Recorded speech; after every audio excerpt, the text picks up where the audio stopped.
One Story, 38. Davi, parte 2. Do primeiro livro de Samuel, capítulo 21, até o segundo livro de Samuel, capítulo 4. Saul ainda é o rei. Ele é um rei segundo o mundo, que detém o poder e se agarra a ele, investindo todas as suas forças não no reino de Deus ou no povo de Deus, mas em tentar matar Davi, que vive para o reino de Deus e para o povo de Deus. E por meio de Saul, Davi passa pelo treinamento de um rei, sendo moldado para se tornar alguém que prefigura Jesus Cristo. Agora vemos a história de Davi, que não pode ser morto por Saul e que não morrerá pelas mãos de Saul. Se é um processo pelo qual você precisa passar, então você precisa passar. Davi foge de Saul para Nob e busca a ajuda do sacerdote Aimeleque. Até esse momento, Davi já havia sido ajudado pelo filho de Saul, Jonatas, pela filha de Saul, Mical, e pelo profeta Samuel.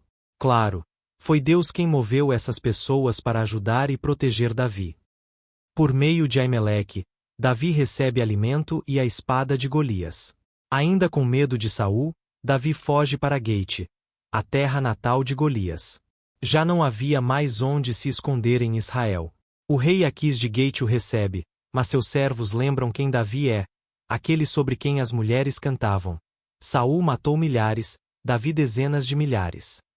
Temendo Aquis, Davi finge estar louco, riscando portas e deixando a saliva escorrer pela barba. Davi está sendo moldado por todas essas experiências humilhantes. Depois, Davi foge para a caverna de Adulão, e cerca de 400 homens se juntam a ele ali. Esses se tornarão seus futuros companheiros. Davi se move novamente para Moabe, mas quando o profeta Gade diz para ele não permanecer ali, Davi obedece e vai para a floresta de Herete, em Judá. Quando Saul descobre onde Davi está, ele se dirige à sua própria tribo, Benjamim, pedindo apoio. Então Doeg, o edomita, se apresenta. Doeg havia visto Davi sendo ajudado por Aimeleque e agora relata tudo a Saul. Como resultado, 85 sacerdotes, incluindo Aimeleque, são mortos por ordem de Saul através de Doeg. Somente Abiatar, filho de Aimeleque, escapa e foge para junto de Davi. Davi consulta o Senhor. Davi continua o treinamento de rei. Ainda como fugitivo, ouve que os filisteus estão atacando a cidade de Keila. A Escritura diz: Davi consultou o Senhor. Antes de tomar decisões, ele busca a vontade de Deus. Davi salva Keila conforme a direção do Senhor, e quando Saul tenta capturá-lo, Davi foge novamente, guiado por Deus. Você será rei de Israel, e eu serei o segundo ao seu lado. Meu pai Saul sabe disso. Quando Davi está cansado como fugitivo, Jonatas vai até ele e fortalece sua mão em Deus. Jonatas diz: Não tenha medo. Meu pai Saul não vai conseguir te tocar. Você será rei de Israel, e eu serei o segundo ao seu lado. Meu pai sabe disso. É isso. Jonatas ajuda Davi não apenas com ações, mas afirmando o que crê, que Davi será rei. Saul continua perseguindo Davi, até abençoando quem o ajuda a encontrar Davi, mas em todas as vezes, Deus protege Davi. Que o Senhor me livre de levantar a mão contra o ungido do Senhor. Sol segue perseguindo Davi. Para ele, Davi precisa morrer, se ele e seu filho quiserem manter o trono. Embora conheça a Deus, Saul não confia em ele. Um dia, Saul entra numa caverna para aliviar-se, sem saber que Davi e seus homens estão lá dentro. Davi tem a chance perfeita de matá-lo. Seus homens o incentivam, mas Davi apenas corta a ponta do manto de Saul e fica com o coração aflito. Ele diz: Que o Senhor me livre de fazer tal coisa com meu senhor, o ungido do Senhor. Depois, Davi revela isso a Saul de longe, dizendo: Atrás de quem o rei de Israel veio? De um cão morto, de uma pulga. Davi se humilhou profundamente. Saul então declara: Agora sei que você será rei, e que o reino de Israel será firme em suas mãos. Jonatas sabia disso. Saul também sabia. Mas suas reações foram opostas. Jonatas agiu conforme sua fé e ajudou Davi. Saul, mesmo sabendo, não conseguiu abrir mão do desejo de manter seu reinado. Essa é a diferença entre quem pertence a Deus e quem pertence ao mundo. O lugar mais seguro do mundo. A vida de Davi como fugitivo continua. Nesse período, Samuel, que havia ungido tanto Saul quanto Davi, morre. Samuel, que desde o nascimento foi separado como nazireu pela oração de sua mãe, viveu inteiramente para o reino de Deus, e agora retorna para aquele de quem veio. Enquanto isso, Davi permanece no deserto de Parã, num lugar chamado Maom. Ali vivia um homem muito rico, mas insensato, chamado Nabal, e sua esposa Abigail. Davi envia 10 homens para pedir provisões, pois seus soldados haviam tratado bem os pastores de Nabal enquanto estavam no campo. Mas Nabal responde: Quem é Davi? Quem é esse filho de Jessé? Muitos servos estão fugindo de seus senhores ultimamente. Por que eu daria meu pão, minha água e a carne que preparei para os meus tosqueadores a homens que vêm não se sabe de onde? Todos, Israel, os filisteus e até Moabe, sabiam quem era Davi. Mas Nabal escolhe ignorá-lo, tratando-o como um ninguém, pois Davi era um fugitivo, enquanto ele era um homem rico. Isso reflete como as pessoas ignoraram Jesus quando ele veio ao mundo sem poder ou glória. Davi fica furioso e ordena a seus homens que prendam suas espadas. Ele pretende destruir toda a casa de Nabal. É como na parábola dos lavradores contada por Jesus. Os servos são rejeitados, até mesmo o filho é morto, e então o dono da vinha vem e destrói os lavradores. Mas um ponto de virada acontece. Uma mediadora se coloca entre a casa condenada de Nabal e Davi. É Abigail, esposa de Nabal. Ao ouvir tudo de um servo, ela rapidamente prepara provisões, e sem avisar o marido, vai ao encontro de Davi. Ela se lança aos pés de Davi e implora: perdoe a transgressão desta sua serva. Então Abigail diz: o Senhor, seu Deus, certamente estabelecerá uma dinastia duradoura para o meu senhor, pois ele luta as batalhas do Senhor. E que mal nenhum se ache em ti por todos os teus dias. Mesmo que alguém te persiga para tirar tua vida, a vida do meu Senhor estará guardada com segurança no feixe dos que vivem pelo Senhor, teu Deus. Mas a vida de teus inimigos ele lançará para longe como do meio de uma funda. O lugar mais seguro do mundo é aquele guardado na vida de Deus. Davi não está sendo protegido porque é grande. Deus está sustentando Davi e moldando sua vida para apontar para o Messias que virá, Jesus Cristo. Nabal, embora rico neste mundo, não reconheceu aquele que prefigurava o Messias. Por isso, Deus o feriu de morte. Abigail, que fora esposa de um homem tolo e mundano, responde ao pedido de Davi após a morte de Nabal. Não se apegando às riquezas, mas unindo-se a Davi, que ainda não era rei e cujo futuro não tinha garantias. Ela é uma imagem da Igreja, a noiva de Cristo. O próprio Senhor o ferirá. A perseguição implacável de Saul contra Davi continua. Mais uma vez, Saul ouve onde Davi está e vai até lá com 3.000 homens. Enquanto Saul e seu exército dormem, Davi e Abisai entram sorrateiramente no acampamento. Abisai quer matar Saul, mas Davi diz: quem pode levantar a mão contra o ungido do Senhor e permanecer inocente? E acrescenta: tão certo como vive o Senhor mesmo o ferirá. Ou chegará a sua hora e ele morrerá, ou irá para a batalha e será morto. Com isso, percebemos que Davi deseja que Saul morra. Ele quer que sua vida de fugitivo acabe. Mas Davi não age conforme seu desejo. Ele insiste em andar no caminho de Deus, porque ele é o ungido do Senhor. Isso é graça. Não é a justiça de Davi, mas o Espírito do Senhor que o sustenta. Depois disso, Davi novamente se distancia de Saul e fala com ele, chamando a si mesmo de uma pulga. Ele se humilha cada vez mais. Saúl responde: pequei. Volte, meu filho Davi.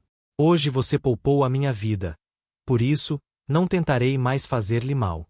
Cometi um grande erro e fui tolo. E acrescenta: seja você abençoado, meu filho Davi. Você fará grandes coisas e certamente vencerá. Mas nós já sabemos. Saul não vai parar de perseguir Davi, porque ele não consegue. A perseguição ainda não acabou. Enquanto ambos, Saul e Davi, se cansam, Davi volta novamente para o território filisteu. Aquis, o rei de Gate, o acolhe, lhe dá uma cidade, e Davi permanece ali por 1 ano e 4 meses. Aquis diz: ele se tornou tão odioso aos israelitas que será meu servo para sempre. Mas isso é loucura humana. Davi não pode ser servo de Aquis. Davi pertence a Deus. Os filisteus reúnem seu exército para lutar contra Israel. Agora, Samuel está morto. Saul havia expulsado todos os médiuns e adivinhos da terra. Quando Saul vê o exército filisteu, fica apavorado e busca ao Senhor. Mas o Senhor não lhe responde, nem por sonhos, nem pelo Urim, nem pelos profetas. Saul não andava com Deus nem o obedecia. Ele só buscava a Deus quando estava desesperado. Então ele se disfarça e vai atrás de uma médium. Ali, encontra um espírito que diz ser Samuel, e que declara: o Senhor fez o que havia dito por meio de mim. O Senhor arrancou o reino das suas mãos e o deu a um dos seus vizinhos, Davi. Porque você não obedeceu ao Senhor nem executou a ira do Senhor contra os amalequitas, o Senhor fez isso com você hoje. Amanhã você e seus filhos estarão comigo. A mensagem pode parecer verdadeira, mas esse espírito não é Samuel. Em nenhum lugar das Escrituras Deus envia os mortos de volta para declarar sua palavra. Com a guerra entre filisteus e israelitas se aproximando, Davi e seus homens estão prestes a se unir ao exército filisteu. Mas os comandantes de Aquis se opõem. Mais uma vez, lembram-se: não é esse o Davi de quem cantavam nas danças, dizendo: Saul matou milhares, e Davi dezenas de milhares. Assim, Davi é poupado de ter que lutar no exército filisteu, uma crise evitada pela mão de Deus. Davi consultou o Senhor.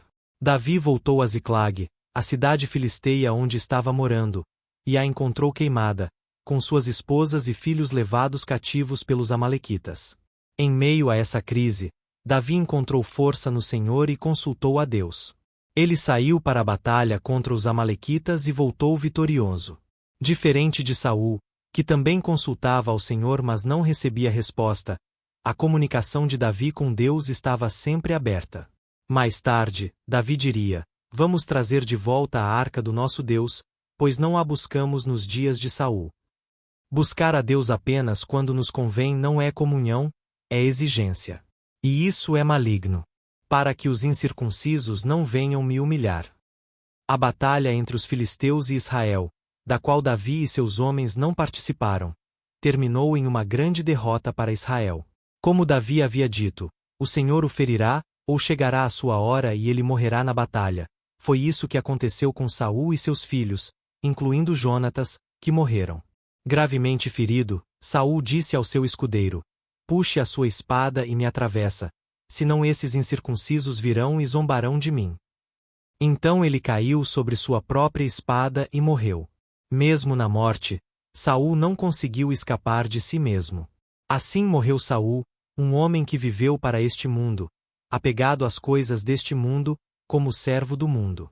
Os homens de Judá ungiram Davi como rei da casa de Judá. Quando Davi soube da morte de Saul, ele não se alegrou.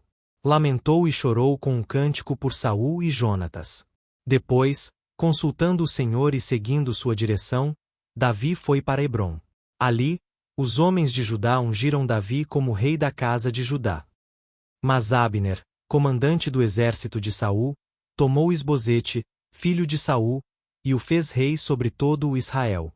Essa situação continuou por 7 anos e meio, durante os quais houve guerra entre a casa de Saul e a casa de Davi.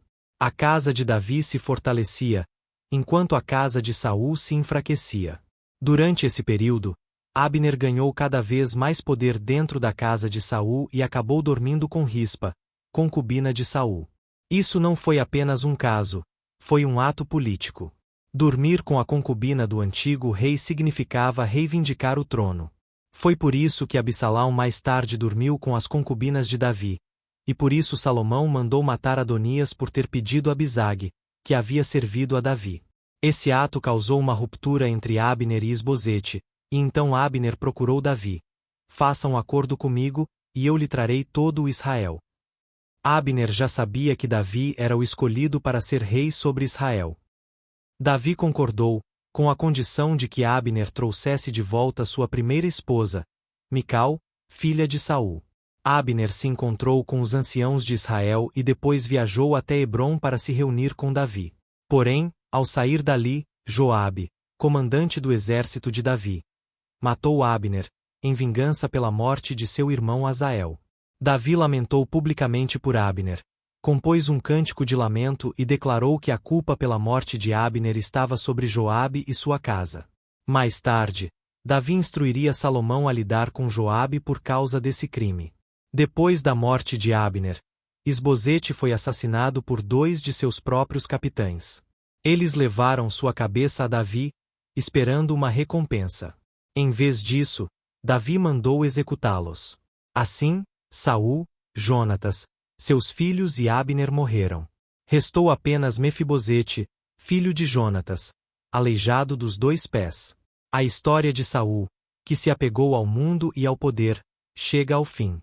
A história de Davi, que, por meio de provações e refinamento, completou seu treinamento para o reinado por causa do reino de Deus, agora avança. Todos os outros morreram. Davi agora se tornará rei sobre todo o Israel, como prenúncio de Cristo, refletirá mais claramente a imagem do verdadeiro rei.